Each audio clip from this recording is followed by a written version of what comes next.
From Social Prosperity Partners, this is Community Catalysts.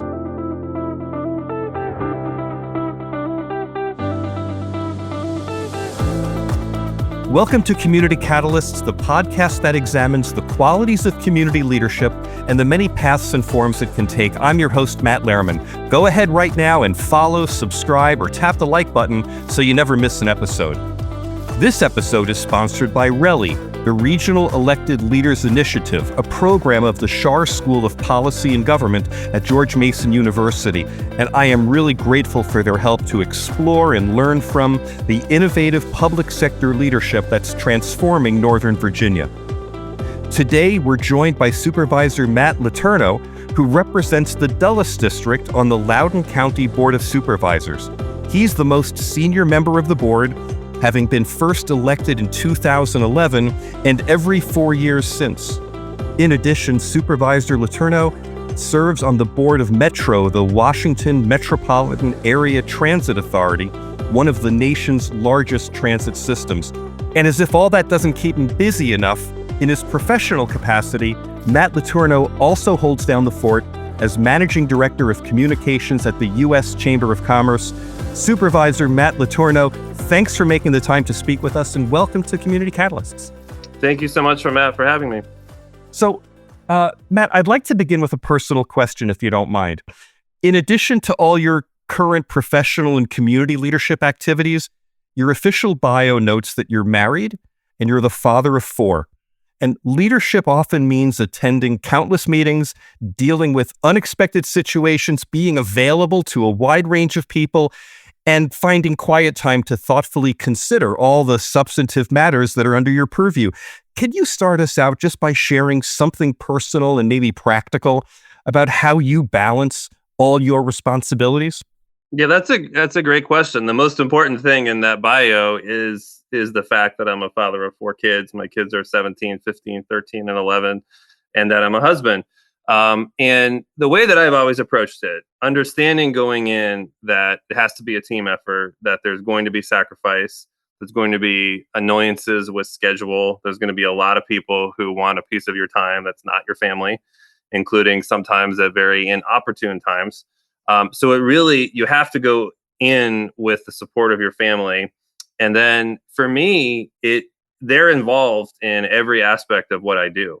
My most trusted advisor is my wife. And I really mean that because, first of all, helps keep you grounded. You know, in this world, as soon as you get elected to something, there's a lot of people who treat you like you're somebody special and your family knows better. But also just because she's got her ear to the ground in the community, and she's very helpful in helping me understand what people are talking about and what the real issues are. And, you know, one thing I like about our system of government in Northern Virginia is we have a lot of so-called citizen legislators. We have, you know, a lot of us have jobs, quote unquote, in the real world. And then we also serve in our local communities, and that really helps you understand kind of what folks are going through. But my kids have been involved in all of my political campaigns. I come home from our meetings, I talk about them, I tell them what we're working on. Sometimes they don't care, they're not interested, but occasionally it will pique their interest. I might catch them even watching a meeting or two on the television or online. And, you know, I want them to be a part of it because it's their sacrifice as well as mine. And I think, you know, I've been at this long enough. I've seen kind of how some of these relationships go. You don't want to get isolated from your family, and you don't want it to be so much of a burden that everybody gets resentful at what you're doing. So I think it's important that your family's involved. Hey, Matt, I'm just curious, is there a particular technique you use? Is there something concrete to manage time, attention, and energy so you can actually put it where it needs to be when it needs to be there? So I'm blessed I'm blessed by the fact that I'm someone who reads very quickly.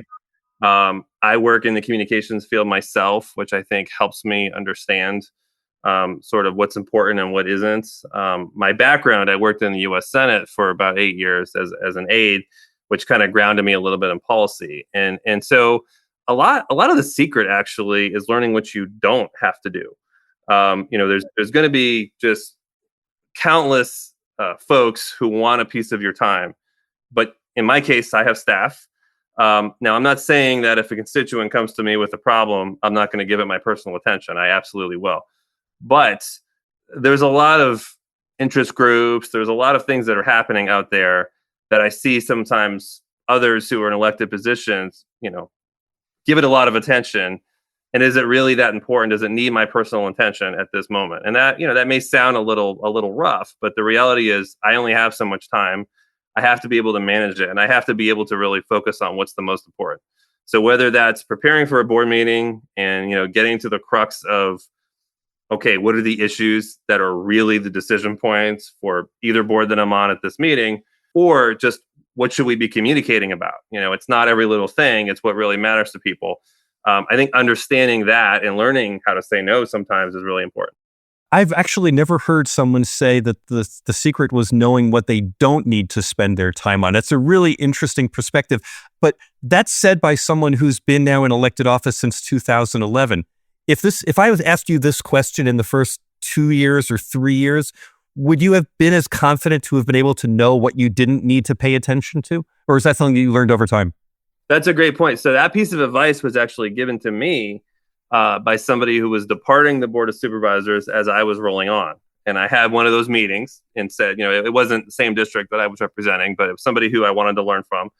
And I asked some of those questions. How do you do this with the family? How do you manage your time? And that advice was given to me. And I wouldn't say that I executed it perfectly right away either. It does take some time to learn what's really important and what really isn't important. And one of the biggest things is, when you're in local government, you're in a massive bubble.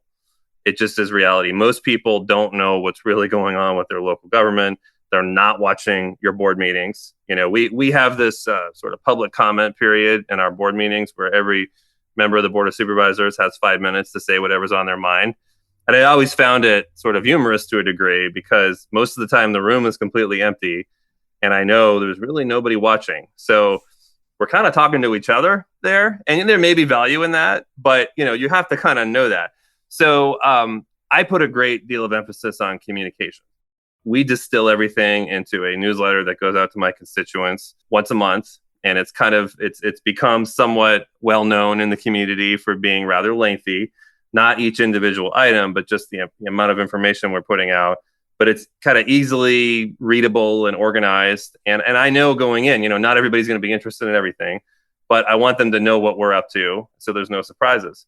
And getting back to the discussion about what's important and what isn't, a lot of that is keeping your ear to the ground and understanding, what are those issues that your constituents really want you to work on and deal with versus things that are just very inside baseball. So Matt, we're going to ask you about your current roles in just a minute, but first I was hoping you might take us back in time a little bit. As we were preparing for today, you shared that you've always been drawn to government and politics, and early on you envisioned a career in public service, and that's what brought you to DC for college. Can you pick up the story from there? How did your journey in public service actually begin, and were there any particular pivotal moments that set you on the path? Yeah, so I grew up a political junkie. I had parents, particularly my mom, who was always very politically engaged.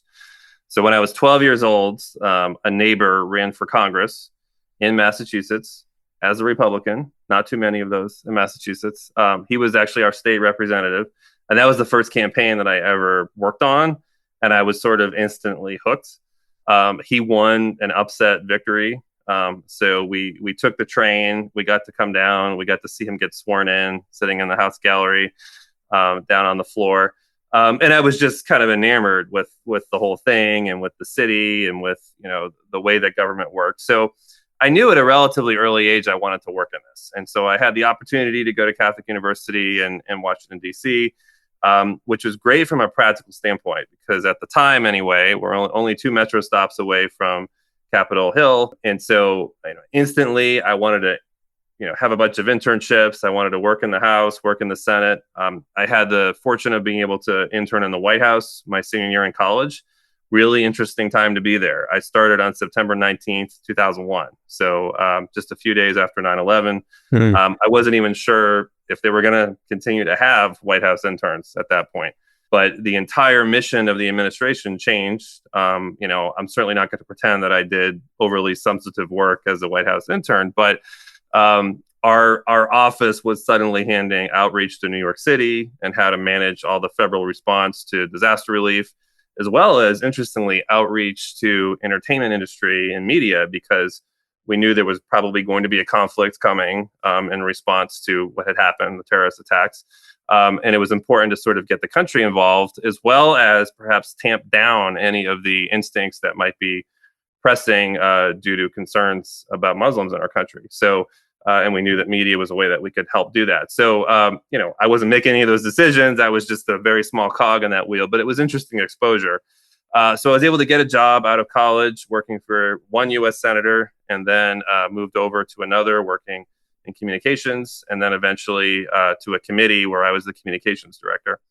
And so several years after I left the Senate, the opportunity came to run for local office. We had redistricting in 2010. Loudoun County is one of the fastest growth places in America. I had become politically active out there, and so I sort of knew some of the people involved, and there was an opportunity to run. And you can really affect change. And I was fortunate to come in when I was elected in 2011 with a bunch of like-minded people who really wanted to focus on infrastructure, really wanted to focus on economic development. At the time, Loudoun County had a lot of residential growth, and then, it really, we weren't seeing the commercial growth at the same time. Can you just talk about what it means to have such a rush of, it's not just people, but it's also of business and commerce, and a lot of parts of the country don't quite understand the scope of what's happened in Northern Virginia. Can you kind of provide some context here? Absolutely, yeah. And it's, it's really mostly centered in Loudoun and Prince William counties, which are kind of the exurban places in Northern Virginia that are a little bit further away.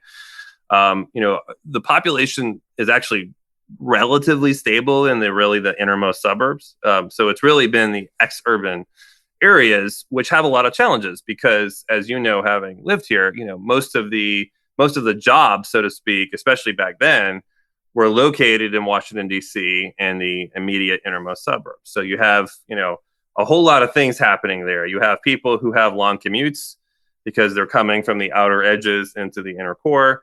And then you have all the infrastructure needs. One of the biggest challenges with this level of growth is, I grew up in Massachusetts, and there's hundreds of towns in Massachusetts. Each one kind of has their own identity. Each one sort of has generations of residents that live there. There's, in any given town, there's always familiar names. You went to high school with somebody whose father was this and mother was that, and so-and-so's the police chief and whatever. And they trace their history back to the Revolutionary War. Yeah. And so, and now they also have a lot of redundancy. Every town has its own police department, and many of them have school districts or, several consortium of school districts. You get to Virginia, and it's large county governments with massive unincorporated areas. There's a handful of cities which have their own kind of legal status. And then there's towns, which are part of the county, that also have their own land use decision-making authority and ability to levy some taxes if they choose to. But it's large unincorporated areas. And so you don't really have that cohesiveness and that culture that you have in other places. And that can be a real challenge. When you say there's not cohesiveness, is that cohesiveness of identity or cohesiveness of municipal services, or what? It's really everything. I mean, it's, when you have rapid growth the way that we had it, and I think it's a little bit less, we're developing it, but it happens over time and it has to happen naturally.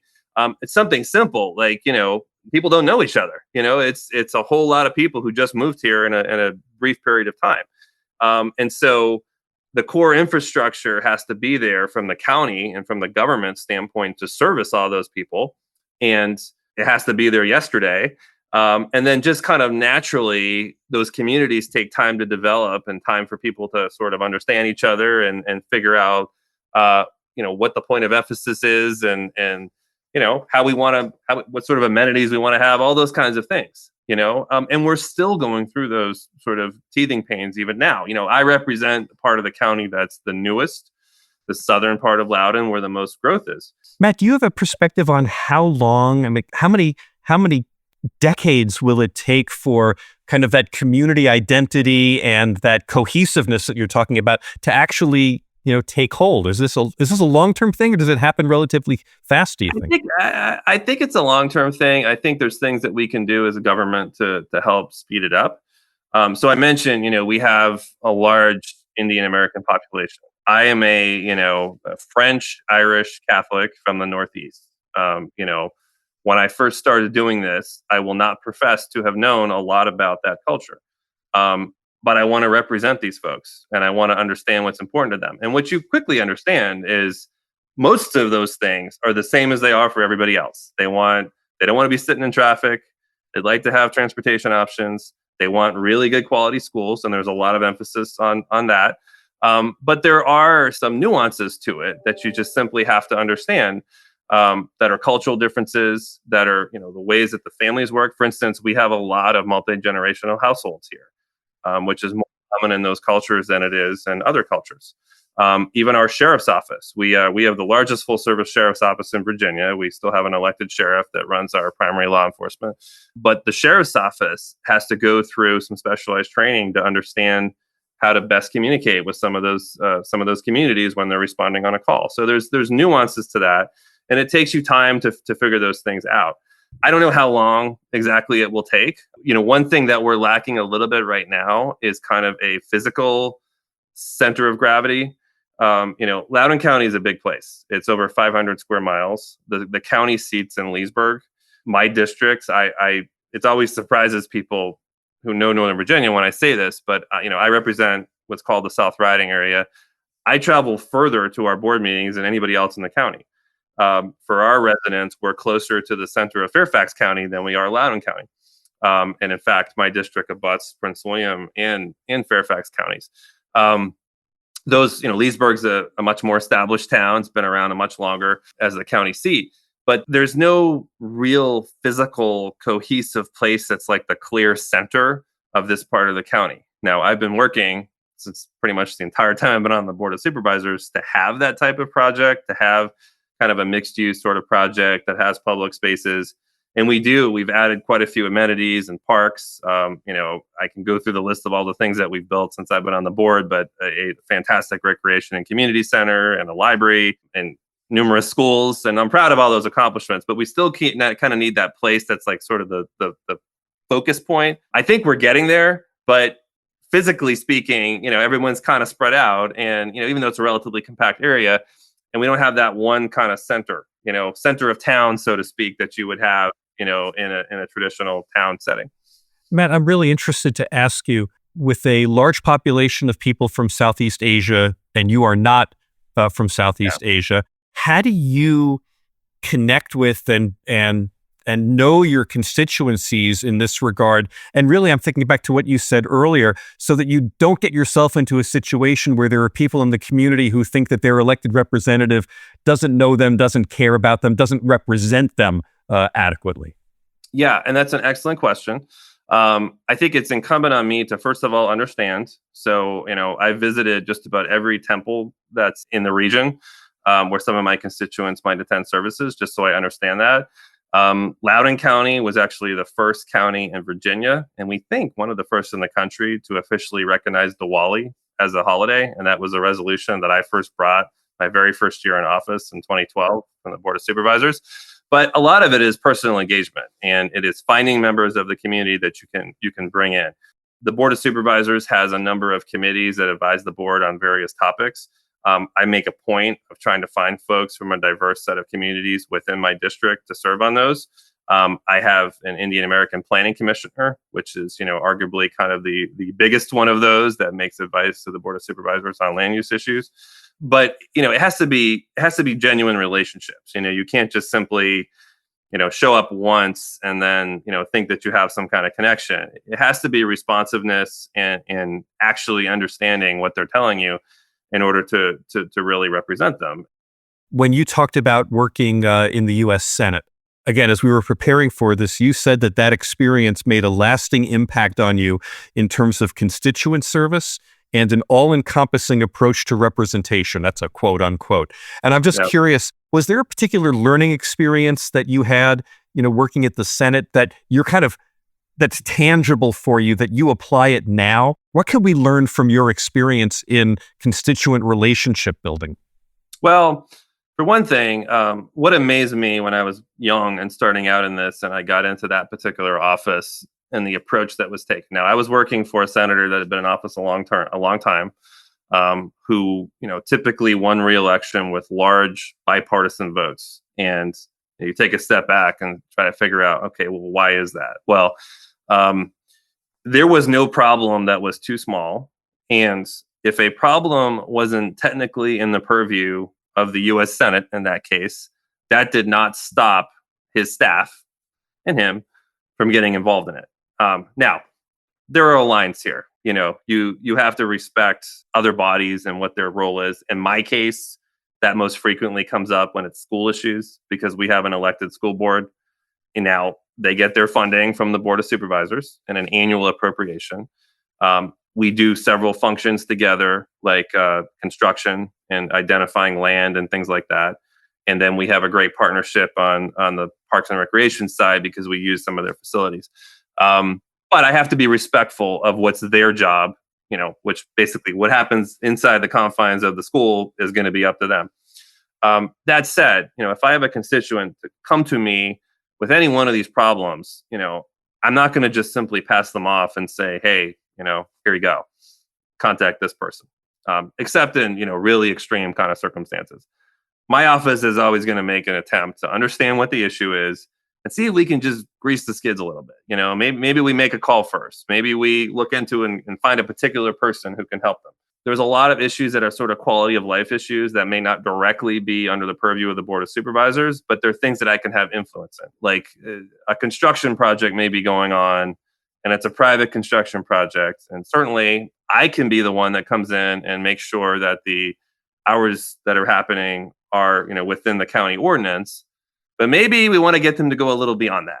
Maybe we want to have a little extra sensitivity beyond the letter of the law on certain days because some residents are suffering. I'll make a phone call. I'll talk to them. Nothing inappropriate, but I will make it clear that I care about this. And hey, if you could help me out here, I'd appreciate it on behalf of these constituents. So, don't just treat these as check the box type of situations. We're here to serve people at the very core. That's what we do in local government. That's what I love about it. So do that and try to be as helpful as you possibly can be.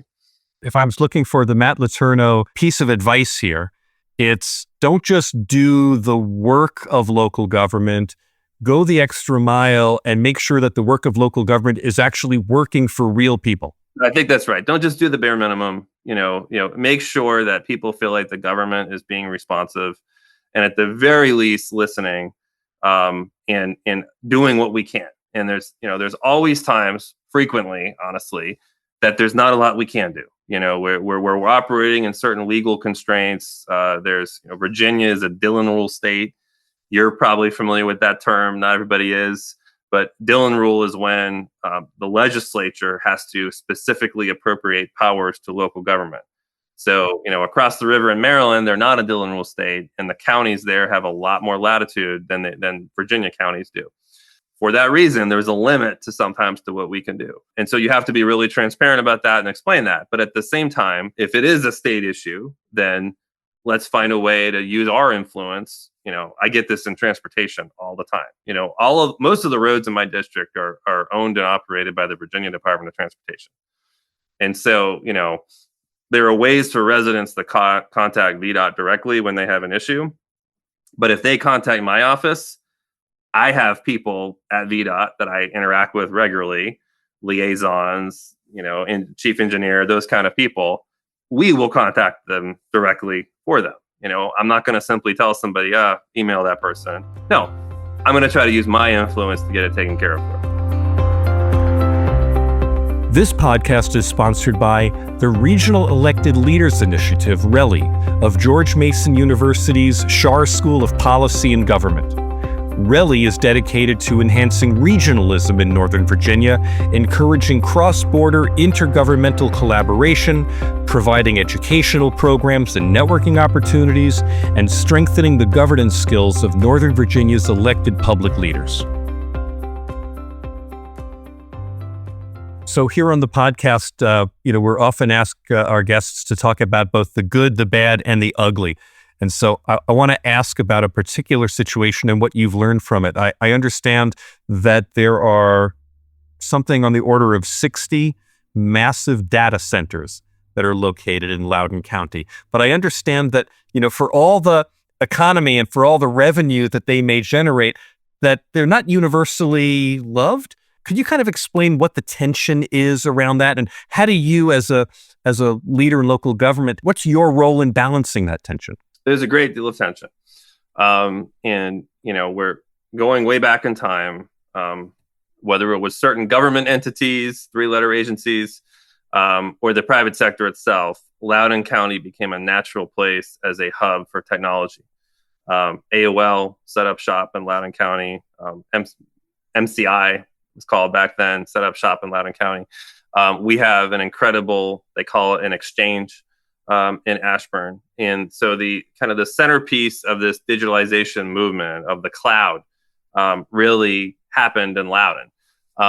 And our zoning administration, way back when, in the 90s, before I was around, made a decision that you could build data centers by right without board approval in certain commercial and industrial zoning districts. Basically, all of those that you could build office in or warehouse or other types of industrial uses. And so that resulted, when this really took off, that resulted in an incredible proliferation of data centers. And with that, an incredible amount of revenue. The revenue is derived from personal property tax, which is something unique in Virginia. Our residents have to pay taxes on their cars, and our data centers pay taxes on the computer equipment that's inside those data centers. Now, we don't have an income tax at the county level, which some states have. So if you kind of look at overall tax burden, it probably comes out somewhat normalized. But the personal property tax, which is, can be computer equipment, is a source of tremendous amount of revenue. So combine those revenue sources from data centers in Loudoun County is right now over $600 million. And that has paid for a tremendous amount of the growth in government that's occurred with the population increase. And quite frankly, I don't know that our residents fully understand exactly how meaningful that is. When I first was elected in 2011, the tax rate in Loudoun County was $1.285 per 100 assessed. Right now, it's 86.5 cents. We've lowered that rate significantly over time. Now, of course, assessments increase every year. And so the bills don't necessarily go down, but they have stayed relatively level. There haven't been massive jumps. And all you have to do is look at our neighbors, our largest neighbor, to our east. Their tax rate is much, much higher. And their average assessed value is much, much higher. So their burden, their overall tax bill is a lot higher. And that's really because of data centers.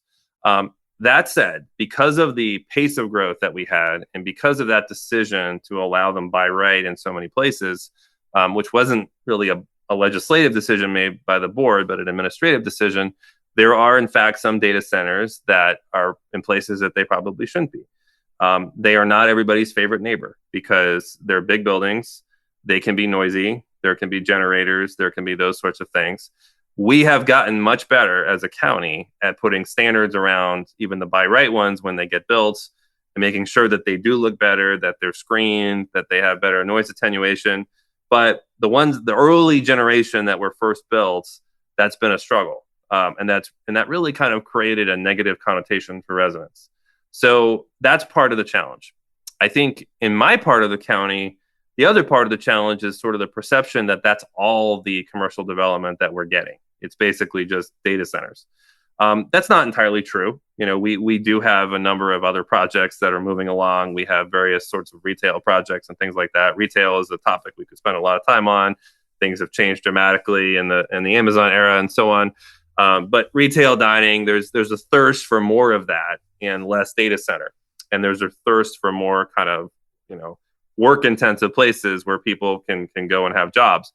Data centers don't typically employ a lot of people. Although at this point in Loudoun, just because of the cumulative effect on all the service industries, that industry does in fact employ a lot of people, thousands of people in Loudoun. But nevertheless, it's a real community, flashpoint.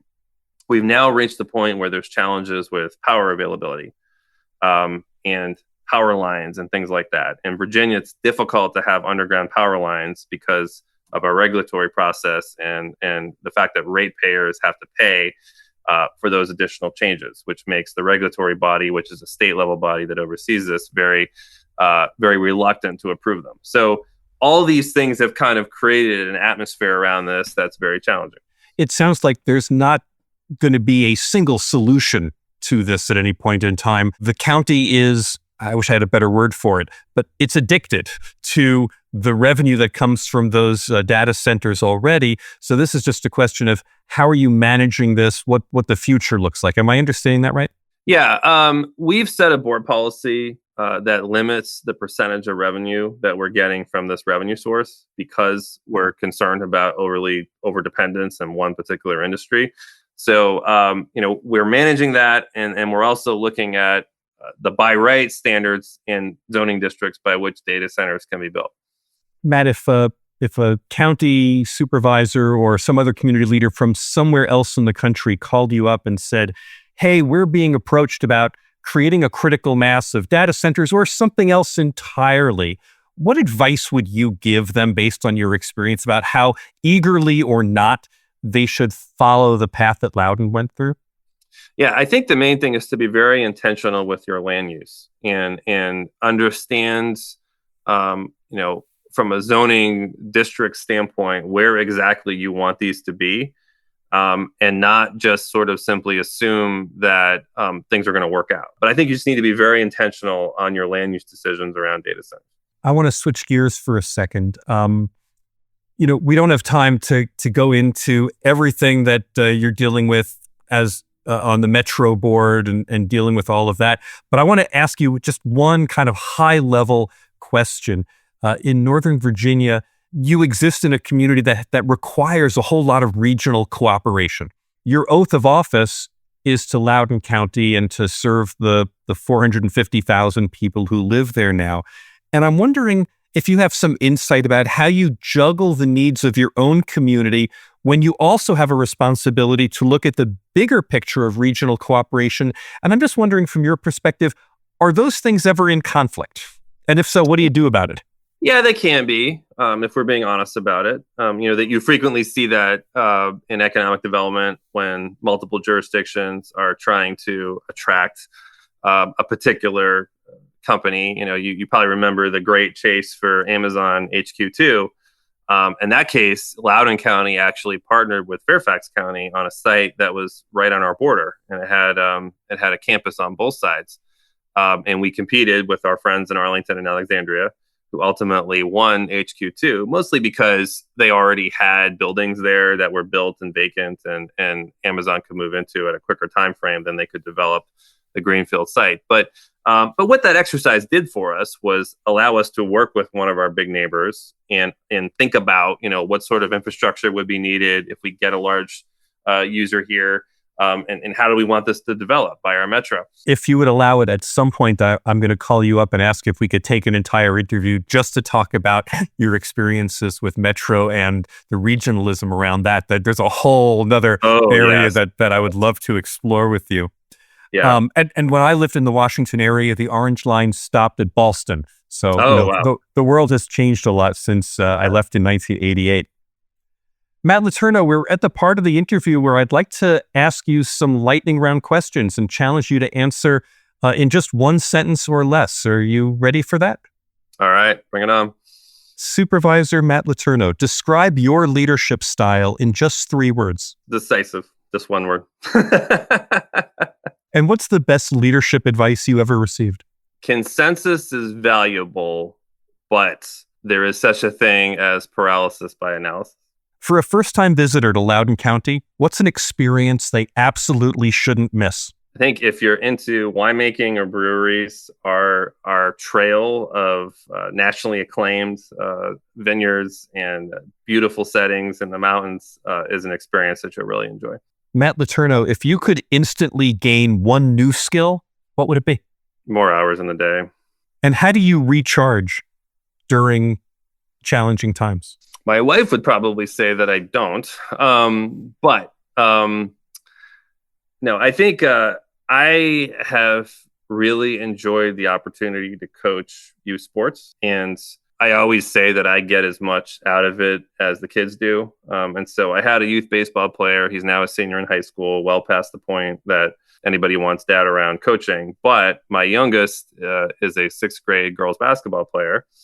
And so I have gotten involved in youth coaching for basketball. And what I love about that is, for the hour or so that you're at practice, for the hour and a half you're at a game, my phone is away. I am completely in that moment in the gym. You can't reach me. And it's a mental break. It's a genuine mental break.